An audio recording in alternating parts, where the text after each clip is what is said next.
Hey guys, my name is Matthew, and this is my review of Ready Player One by Earnest Cline. Here we go.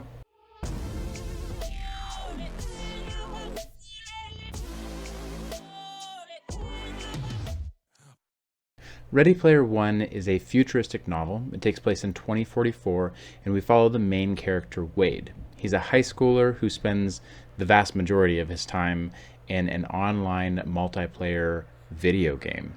In fact, nearly everyone in this world does exactly that.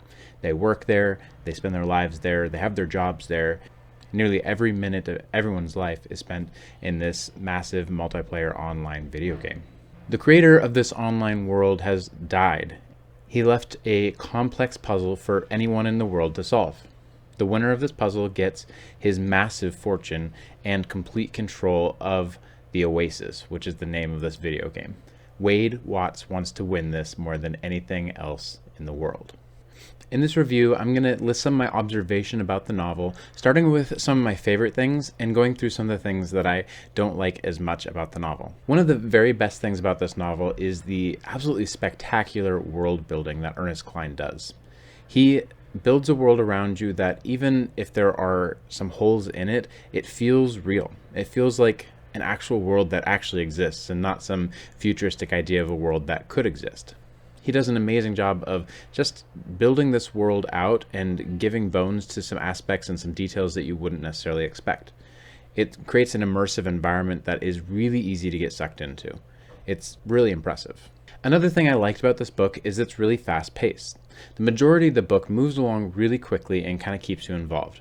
There's plenty of action scenes both in the real world and in the video game world, and they're interesting enough that it really kind of keeps the pages moving. It's a really interesting read, and he does a great job of keeping it going. Something that I personally enjoyed a lot, but this may not be your favorite thing about the book, is all of the nerdy and geeky references.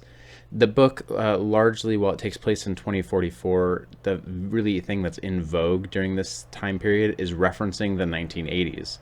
And so it's Star Wars and D&D and all those fun, nerdy things that happened in the 80s that are referenced constantly in this book. That could be a pro or a con. We'll talk about that in a little bit. I think that Earnest Cline also does a really good job of giving us details. His descriptions of things, whether they're fighting robots or the world itself, are really, really good. He does a good job of describing things with enough detail that you really get a good picture of it in your mind without going overboard and giving us too many details to where it's just too much and your eyes just gloss over it. I feel like he really picked the right balance, and he gave us an incredible amount of details to where we can actually enjoy the world the way that he imagined us enjoying it. I appreciated that the puzzles in this book were obscure enough that I don't think most people would be able to guess them. So no one is like guessing the plot ahead of time and knows exactly what's going to happen based on the riddles that were left. I really appreciated that because it's kind of annoying to me when I figure out all the puzzles before the protagonist managed to figure them out himself. They were complex enough and obscure enough that I wasn't able to do that. Another thing I really loved was when listening to the audio version of this book, Will Wheaton is the narrator. For many people, this is like Nerdtopia, listening to Will Wheaton talk about all these nerdy references. It was a lot of fun. A couple things I didn't like. Ernest Cline is not the best character builder, or at least in this book, he didn't do that good of a job. Wade, our main character, he felt a little one-dimensional and honestly sometimes very annoying. His character didn't feel incredibly real. His character arc also felt pretty unbelievable. In fact, his whole life kind of felt unbelievable. That some of the places where the whole thing falls through is when he was describing getting his online schooling, or his transformation from being an overweight geeky nerd to 4 weeks later being totally fit from just doing 15 minutes of push-ups in the morning. The whole arc kind of felt unbelievable, and the character building, not just for Wade but for other characters as well, felt kind of fake. Another thing that I feel like people could really grow tired of in the book is actually the 80s references. Some of them were so obscure and so kind of out there that even for someone who considers himself to be pretty nerdy and to get a lot of the references, they were kind of getting annoying. So I can imagine for someone who isn't into it, or someone who's born 10 years after me and was even further away from the 80s than I was, may really have found them to be too much. The author also sometimes borders on gatekeeping like, oh, if you don't get these references, then you aren't nerdy enough or something like that.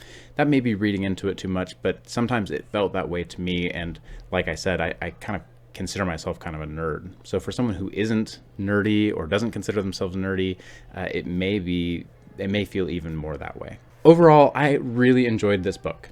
It was fun, it was entertaining, and I really, really liked it. I recommend this book to anyone who kind of considers themselves a nerd.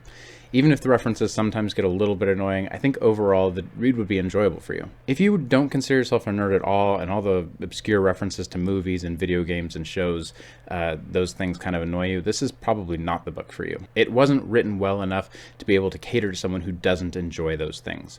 But if you do, this is a great book. There are lots of mixed reviews on this book, and I think that probably is the line that they sit on.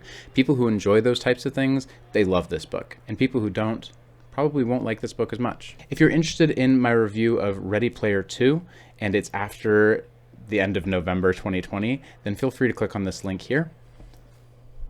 This has been my review of Ready Player 1 by Earnest Cline. If you enjoyed this content, please feel free to like and subscribe, and as always, stay safe out there.